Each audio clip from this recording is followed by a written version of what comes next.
Hi everyone. Thanks for joining us this afternoon. We are Chevalier's Books, the oldest indie bookstore in Los Angeles. Before we get started, please make sure your microphone is muted. You'll have the opportunity a little later to unmute yourself and ask any questions. And until then, you can just drop any questions into the chat box, which is where you'll actually also find a link to purchase Too Much Information through Chevalier's Books. All right. So today we are tremendously honored to be hosting Professor Cass Sunstein for his new book, Too Much Information.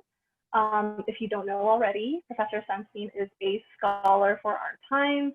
He is a professor at Harvard Law School, was previously the administrator of the White House Office of Information and Regulatory Affairs in the Obama administration. So when it comes to information, he knows what he's talking about.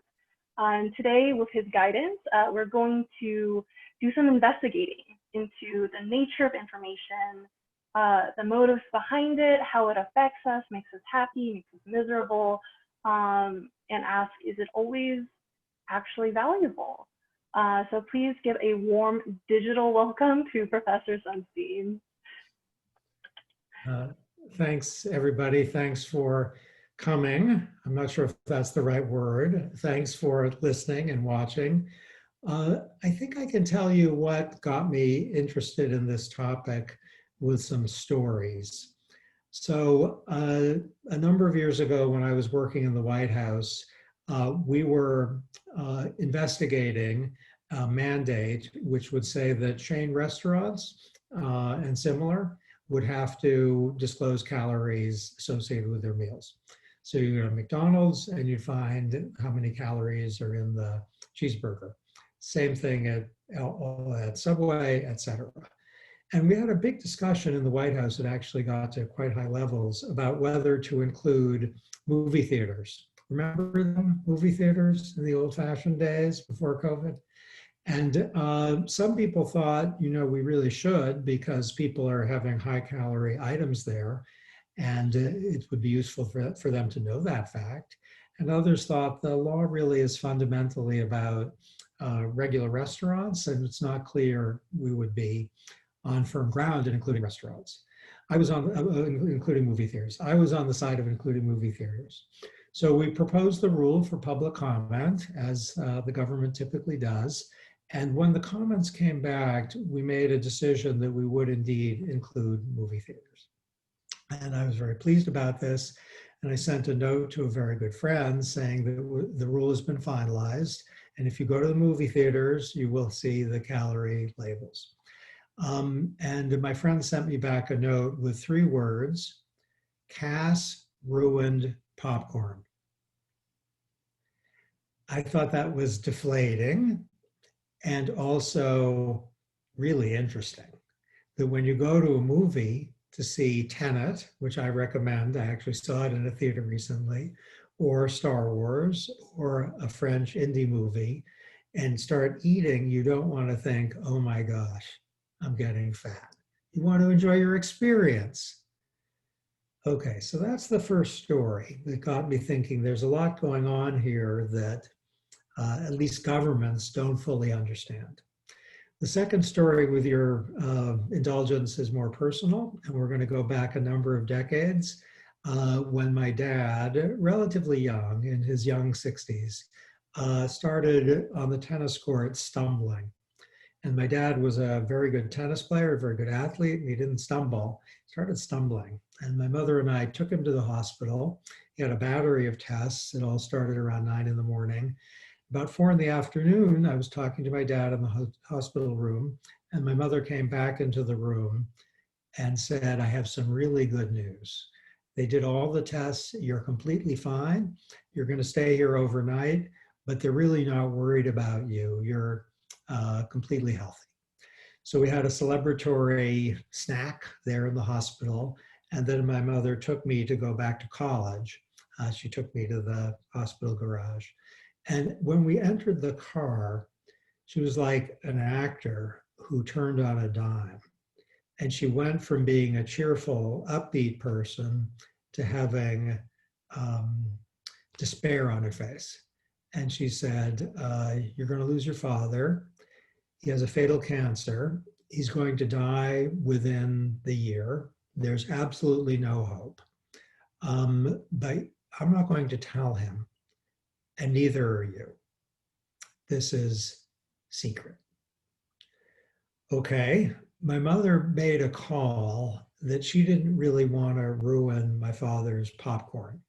I'm not sure to this day that it was the right call. And in the book, I leave very open the question whether it was the right call. But I can explain it. She thought he has maybe a year left. He maybe has half a year or more of health. And let's give him life and hope and a chance to have something other than a tombstone staring him in the face. And I think she was thinking too, knowing my mother, that she wants to have life also for that period. She doesn't want the two of them to be thinking every morning or every night, it's done. And of course, in some part of her mind, she would be thinking that because she knew. But if her husband had hope, in some sense, so would she. Okay, those are two tales of potentially too much information. My mother was thinking for my dad, too much information. My friend was thinking with respect to popcorn, too much information. Okay, motivated by those sorts of things, and those two in particular, over the last years, I've done an investigation basically of what the world wants to know. And I have information from lots of countries. I'm going to emphasize the information in the United States. It doesn't look a whole lot different in other countries, which are in some ways very different from ours. Most people don't want to know when they're going to die. About 75% of people say, do not tell me. I don't want to know. A significant chunk of people don't want to know if they're going to get Alzheimer's. A lot of people don't want to know if they're going to get cancer. A bare majority wants to know if there's a heaven, and most people don't want to know if there's a hell. To my surprise, only 58% of people want to know if the person on whom they have a crush has a crush on them too.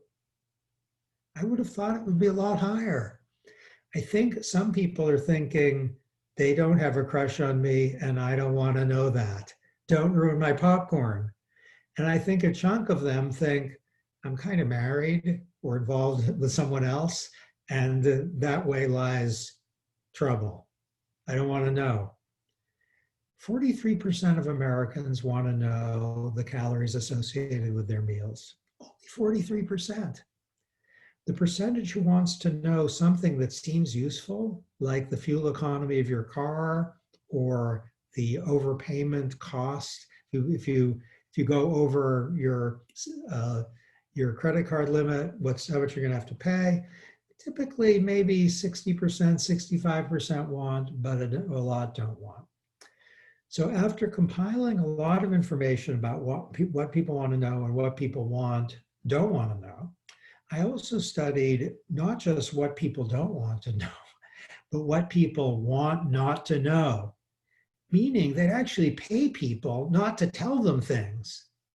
And it turns out that for some of the bad news, people are willing to pay real money not to get that information. Okay, what's striking about this is that it's typically thought more information is better. That leads us to have a better life. But a lot of people don't want information, and a lot of people want actually not to receive information. Okay, so we need a little framework here, and the book tries to develop a framework. And the framework is meant to be relevant for each of us in our own life and figure out what information to seek and what information to avoid. It's relevant to employers, it's relevant to doctors for sure, lawyers, and I am one of those, employers, basic bookstores. Everyone is in the business of providing information or not. And here's the framework. When people want information, there are two big reasons. One is that it's useful. So in the midst of COVID-19, a lot of information is valuable. it can tell us what to do in the next months to live healthier and maybe longer. Information can help us save money. It can help us be safe. Okay, that's important. Some of the diversity in the responses I get is that some people think, you know what, I have kind of a weight problem. It'd be really good to know the calories associated with meals. Other people think, I don't have a weight problem, I don't care. Or they think, I have a weight problem and I'm fine with that. Don't tell me the calorie label. Some people think, if I'm going to get Alzheimer's, I want to know so I can prepare for it. It's useful. Other people are thinking, you know what, that's a pretty bad thing to know, and I don't think it's very useful. It's just going to be a background sad fact. So the first thing is information useful? The second thing, which is more intriguing, I think, is that people care about how information will make them feel. When the stock market is going up, people tend to check their stock portfolios a lot. A little celebration, hooray. When the stock market is going down, people don't tend to check their stock portfolios very much. Boo. That doesn't make a whole lot of sense. It's not that rational not to check your stock portfolio when the sky is falling, but people don't want bad news. If people are playing a game in which they're learning, they're really good at it, and they're going to win money, they want to know how they're doing. If people are playing a game and they're learning, they're not doing very well and they're not making money or they're losing money, they think, please, please don't tell me. Okay, a lot of my data, which is, messy data, meaning people are all over the place, is picking up on the fact that some people say, if there's going to be some health risk to I'm subject, tell me. I can handle that. And other people are thinking, no, it's going to be awful for me. I don't want to know. And they are reasonably picking up on the emotional impact of the information they are given. So now we have a little framework. Some information is useful, some is not useful, some is actually harmful in terms of you're living your life. Some information will make you smile, some information will make you weep, some information is not going to affect you much emotionally. And people do a kind of informal calculation, and that helps explain when people seek information and when people avoid information. It's even better than that, I think, in terms of hope for the future of humanity. For that non-trivial percentage of the population who suffer from a mental health problem, we know some stuff now. If you're depressed, chances are you're not going to seek information, even if it could help you a lot. Depression is associated with information avoidance, and this can create a little spiral of badness. Where you're depressed, you don't learn things, your lack of engagement is kind of depressing, and then you get more depressed, and then you more don't want to learn things, and that's treatable and a problem. People who are anxious, by contrast, they need to know. They are obsessive sometimes about knowing. And their obsession is a manifestation of their anxiety, and what they learn produces anxiety. And this creates a kind of mirror image spiral of not goodness for people who are anxious. And that's a clue for people who are prone to depression and anxiety. So it's something that's aggravating their condition. And also it tells us something about how to help. I was privileged to work in the government, and I was in charge, really, subject to the president, of information disclosure for the Food and Drug Administration, the Department of Transportation, the Environmental Protection Agency, and Department of Agriculture, and many others. The government works hard to think about, should we require disclosure of, this food has genetically modified organisms in it? Should we require disclosure of fuel economy of cars? How should we do that? Should we require disclosure of things that will make people sad? Okay, what government should be doing, I say, is thinking, how are you going to make human life better? And if you are giving people information that they won't use, but will just scare them, That's not a very nice thing to do. If you're giving people information that's going to help save their lives and that's going to make them in the end smile and feel upbeat, that's great. And some countries in response to COVID-19 have been alert to this. I'm talking about behavioral science now, where they've disclosed information, making sure, one, that the information as such is useful, and two, that it's provided in such a way that it's useful. It's not like a mortgage with 17 incomprehensible pages or a list of side effects in medicine, which might scare people but might not help them. And also some countries, in addition to focusing on usefulness, have been attentive to people's emotions. And that's a way of meeting people where they are and showing them respect. I'm done, but unlike the standard law professor, which I am, we're going to end with some literature, if that's okay with you. And the first is from a poem by Thomas Gray. You're going to recognize the last lines, but the beauty of the poem is extraordinary. It's a poem about the narrator is an older man looking at youth and the kind of joy and exuberance and delight and ease that youth has, recognizing, as the poet does, that things are going to get harder. And should you tell them? And here's how Gray ends. To each his sufferings, all are men, condemned alike to groan, the tender for another's pain, the unfeeling for his own. Yet, why should they know their fate, since sorrow never comes too late, and happiness too swiftly flies? Thought would destroy their paradise. No more. Where ignorance is bliss, 'tis folly to be wise. My final quotation is the opposite of that. That's a plea for enjoy your life. Don't throw information in people's faces that will cause sadness or fear. The other quotation, my final quotation, is from the greatest English novel, I'm here to say. The greatest novel in the English language is called Possession by A.S. Byatt. And the poet in the tale, the fictional poet, is writing his lover-to-be. And I hope you'll pick up that while the first excerpt says ignorance is bliss, the message of this one is knowledge is power.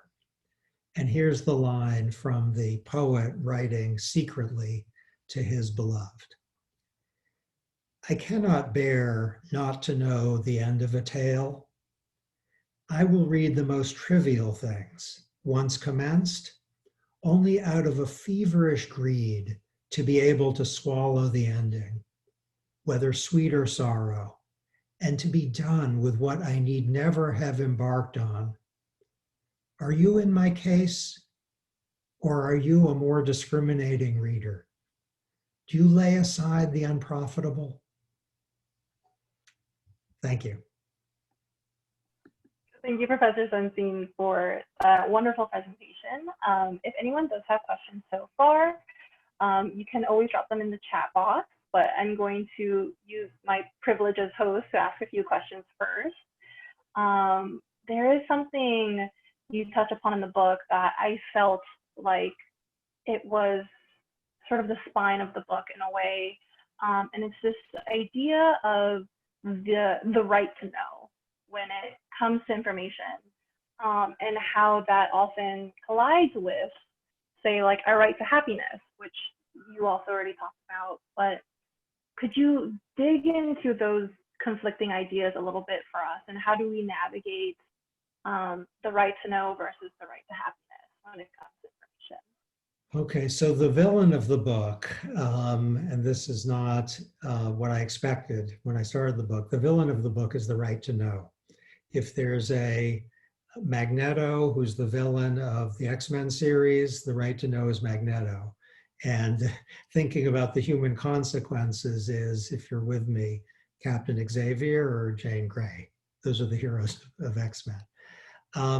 And the reason is that knowledge can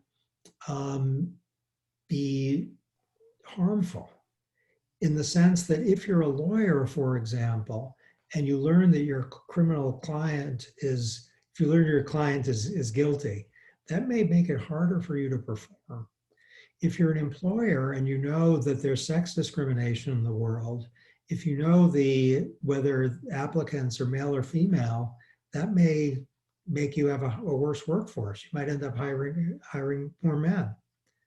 So sometimes knowledge is actually harmful to the enterprise, and sometimes knowledge is neutral. It'll just upset people.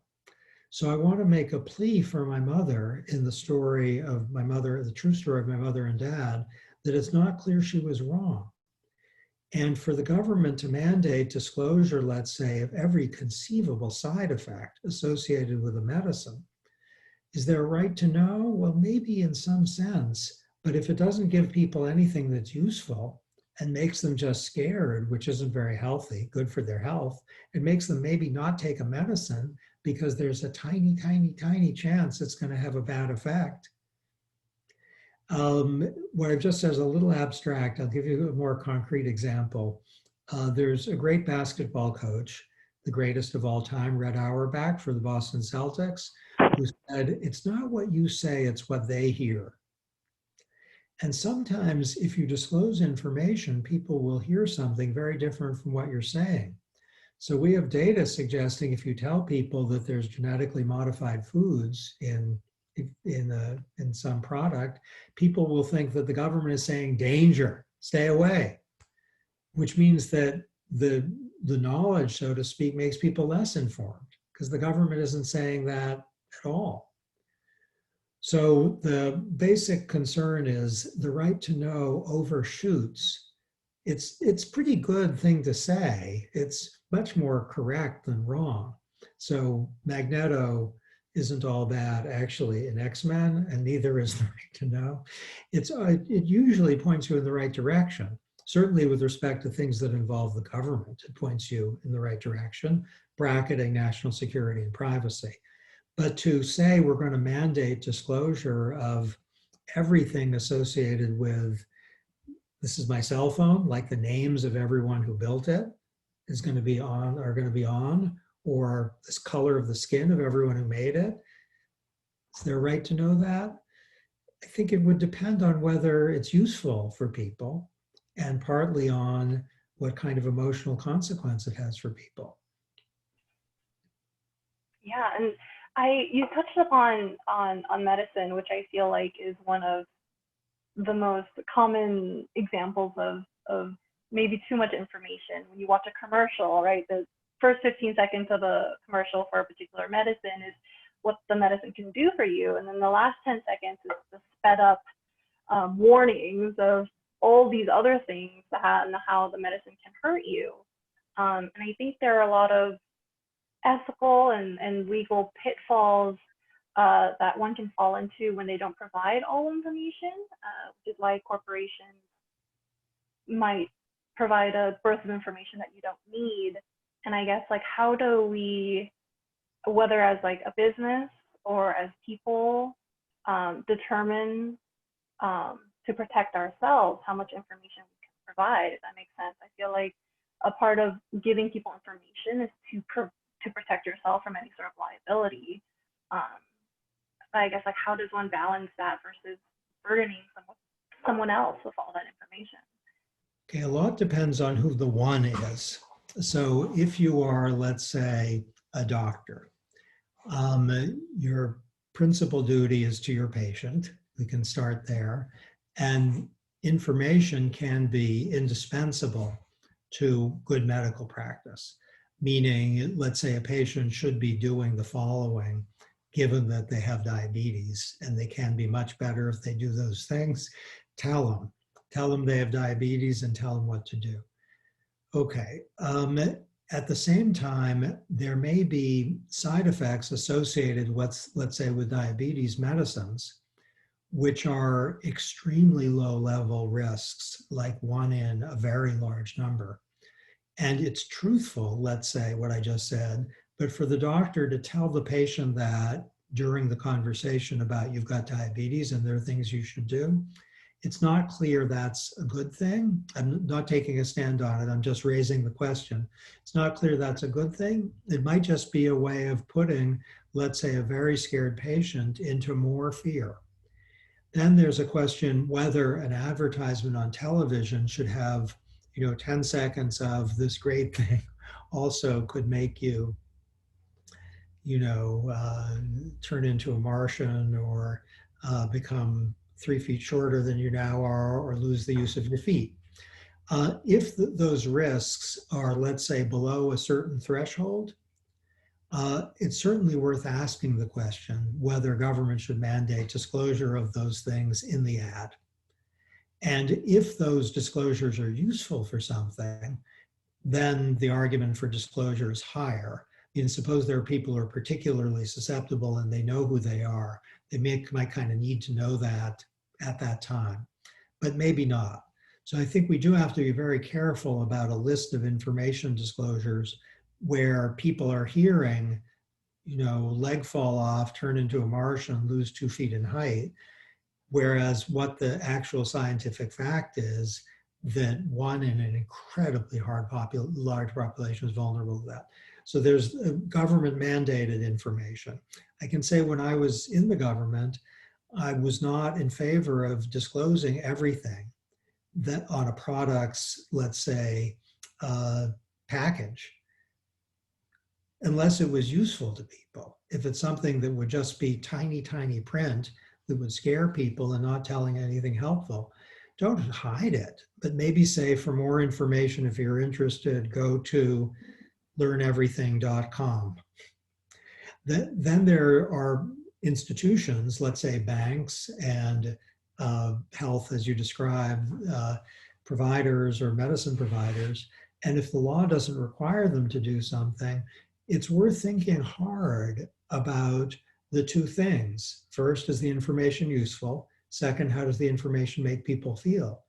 And how it makes them feel is relevant to its usefulness. Because if you really scare people with information and you don't tell them what to do to avoid the thing, which can make them more relaxed, then they might just tune you out. They might think you're full of nonsense or I'm not going to listen to that. So to give people a positive emotional relationship to the information can be a way of making the information handy. Now, if this seems a little abstract, go to the store, if you're allowed, go to the store and anything you buy is going to have a ton of information on it. And to think, is this useful? And is it being provided in a way that's useful? We might be talking about, a lot of money and a lot of lives on the line. So the government recently, and I applaud this, switched to graphic health warnings for cigarettes. There's a lot of data suggesting that if you want to promote smoking cessation, and if you want to increase awareness of the health risks, and if you want to reduce smoking incidence, this is a good mandate. So all for it, even though a smoker who sees a graphic health warning isn't going to be really smiling. They might smile less, but live longer. And that's a fine trade. Got it. So we do have a lot of questions that are in our chat now. And I want to start with Paul, whose question seems to be pretty relevant to what we just touched on. He asked, how do we make the decision to provide information or not for others? Is there any winning here since people have such different appetites for what they want to know? Okay, great. That's a great question. So let's think, who we are in our role. So if you are, let's say, a lawyer and you have a client, you have choices to make. And to tell a client everything, you'd never get the client out of the office because it's really complicated. And a lot of it just isn't relevant. It's tedious details about Section 553 of the Administrative Procedure Act, and they don't need to know that. So a lawyer should tell a lot to a client. The client's in charge, but a lawyer has to make a judgment about selection.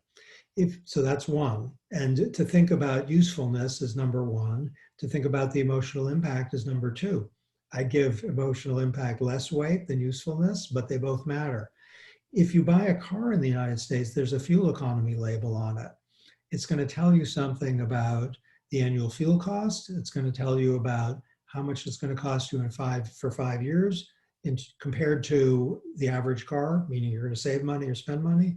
It's going to tell you something about air pollution impact, and it's going to tell you something about greenhouse gas impact. It's pretty simple. I was in government at the time, and the Environmental Protection Agency and the Department of Transportation and other public officials thought hard about what it's good for consumers to hear in terms of helping them make informed choices. If you open your credit card bill, it's going to give you some disclosures, and there it's some combination of the financial institution itself and the government. If you are, going to school, whether you're 40 or 14, the teacher is going to be telling you stuff. When you are communicating with friends or with family members, you're making these decisions really fast all the time. So the question, who's to decide for other people? Basically all of us. And I'm trying to keep my answer relatively short, in line with my own advice. I could go on for a long time on this, but that would be too much information. It wouldn't be useful to you, and it wouldn't be fun. Okay, so moving on to the next question that was dropped in the chat by Christopher Kaufman. Currently, we are getting information filtered by various algorithms. We have Apple News, Facebook, etc. And so as artificial intelligence or machine learning is getting better and moving down to the consumer level, where we can all curate and control our level of news that we get, what is the future going to look like? And what can we expect and how that's going to affect our lives, I guess.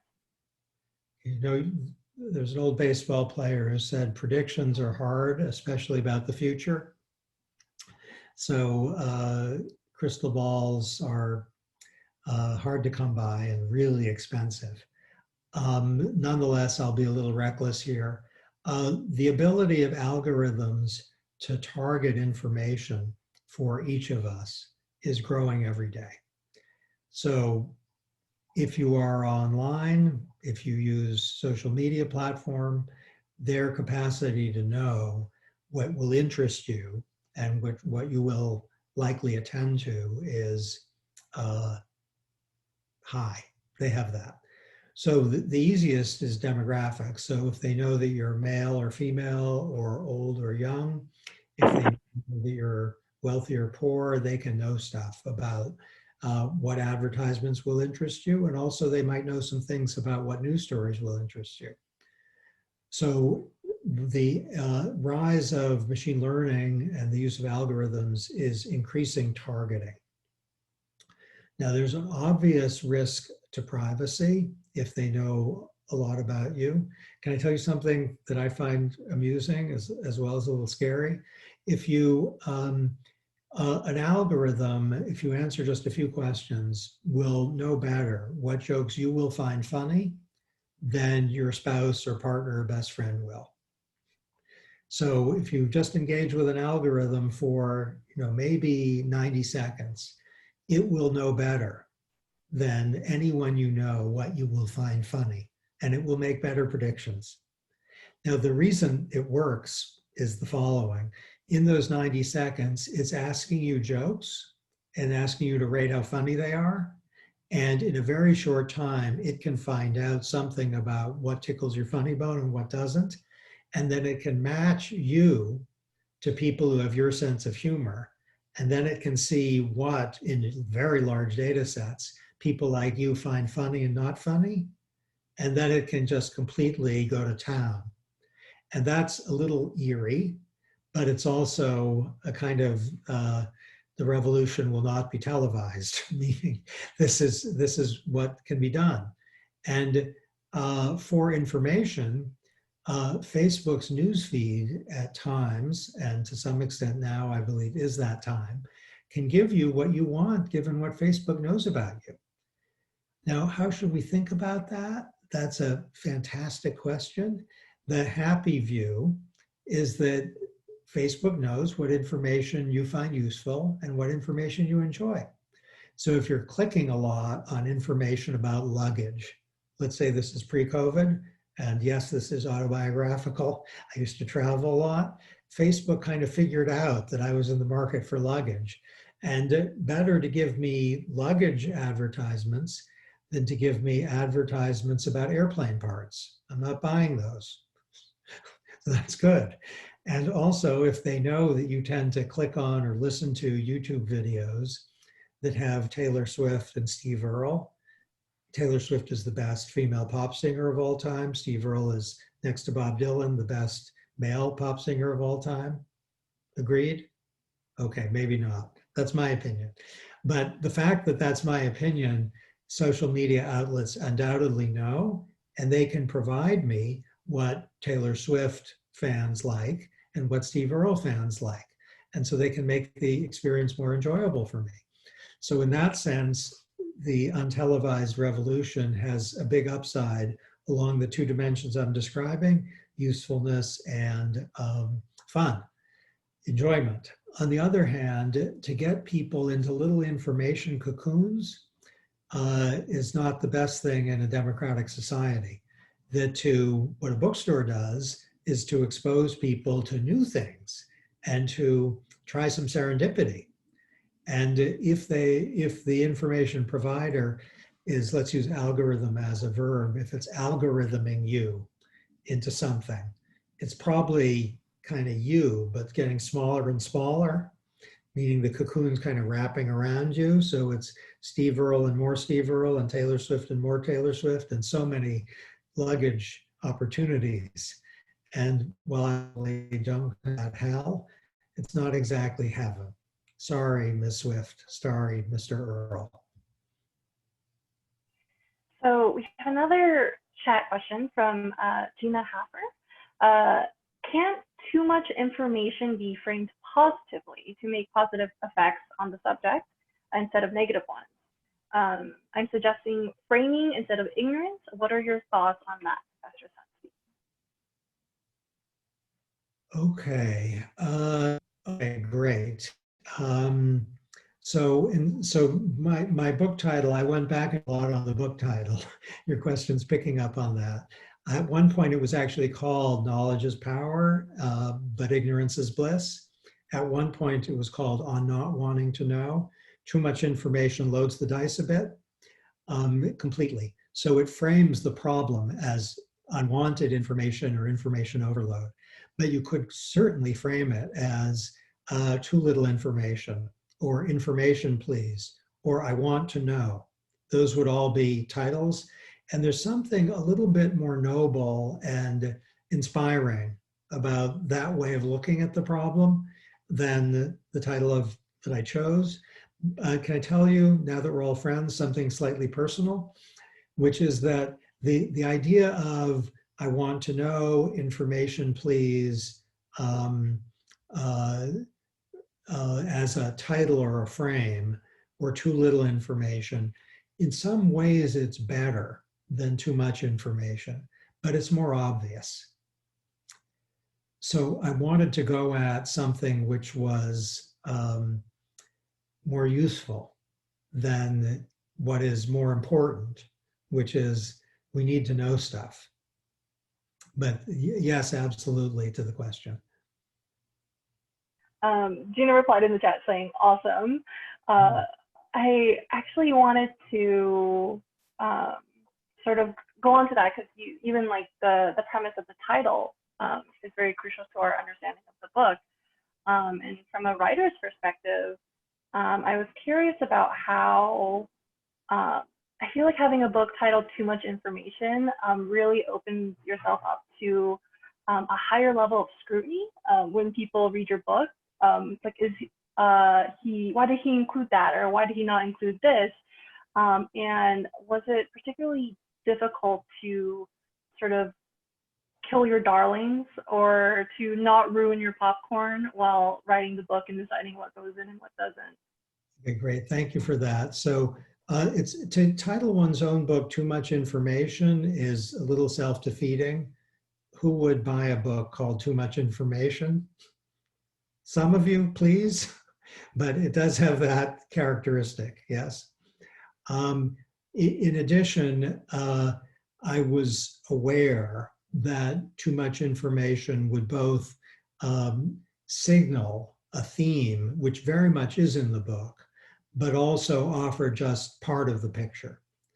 But I thought that there was vividness to it, and it captures something about the human experience that we're all living with.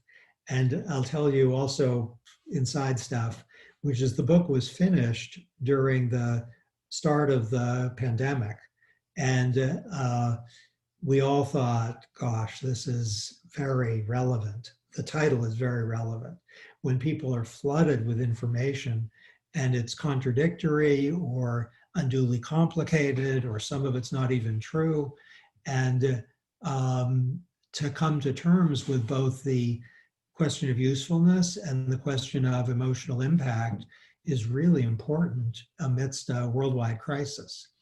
And I was kind of sold a little bit on the title in my own mind when the Prime Minister of New Zealand, in part while providing information about how the country would respond to the pandemic, including by shutdown, said, but you know what? The Easter Bunny is going to be exempted. And so is the Tooth Fairy. They're going to be able to go where they're supposed to go. And I thought, you know, she's alert to the emotional impact of information. And that's something that we kind of need. So that was ultimately the call. I have a fondness for the title Knowledge is Power, but Information is Bliss. It does have it, which is the title of the first chapter. It's a lot of words. I have another question in the chat from a Don Wiley. And he asks if you can briefly compare and contrast this book, Too Much Information, with More Than You Wanted to Know, The Failure of Mandated Disclosure. Thanks for asking. I'm going to be really candid here, shall I? Which is, I greatly admire the authors of that book, but I don't greatly admire that book.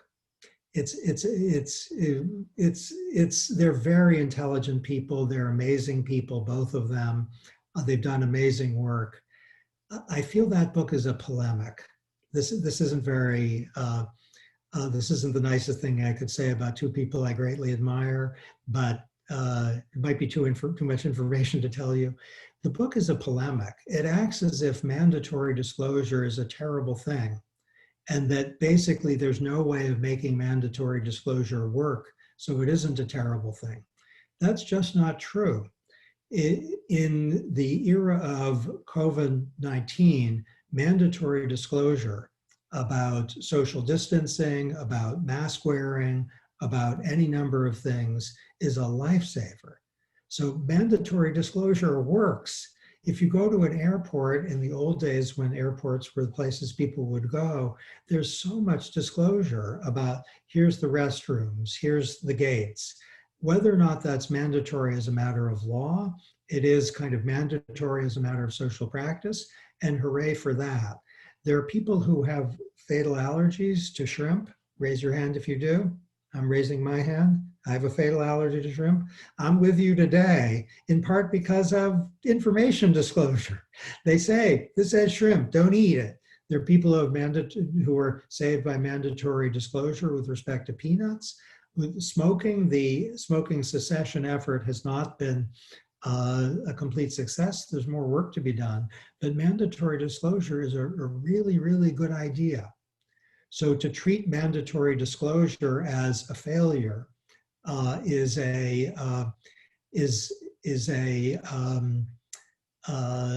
eye-catching, but often it's the right way to go, and it really helps.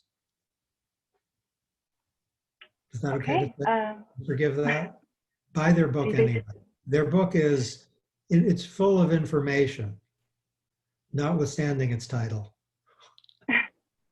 Well, you can get either book from Shivali's books, but we do have Too Much Information in stock right now, so that's the one I would recommend. I have one last question, it looks like, at least in the chat box right now, from a Deborah Zelinsky. This sounds interesting. What about the role of timing or of dosing the information?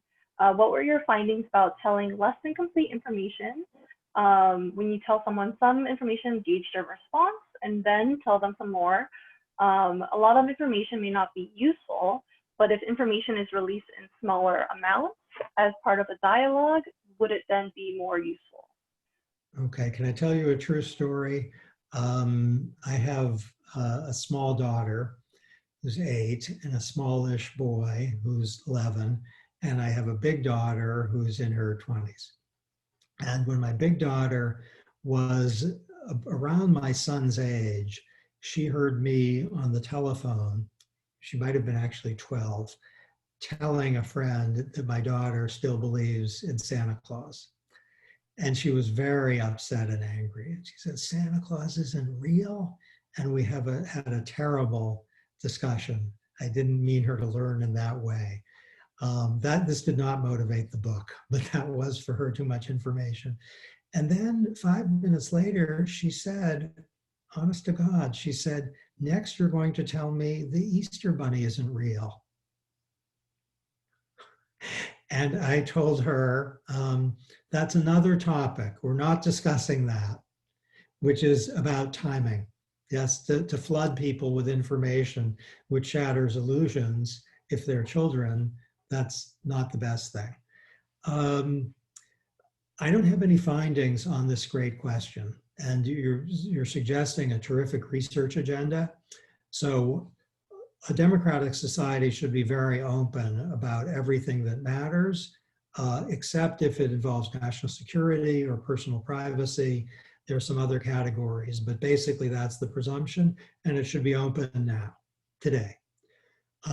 In a commercial transaction, it's fair and maybe appropriate to time disclosures.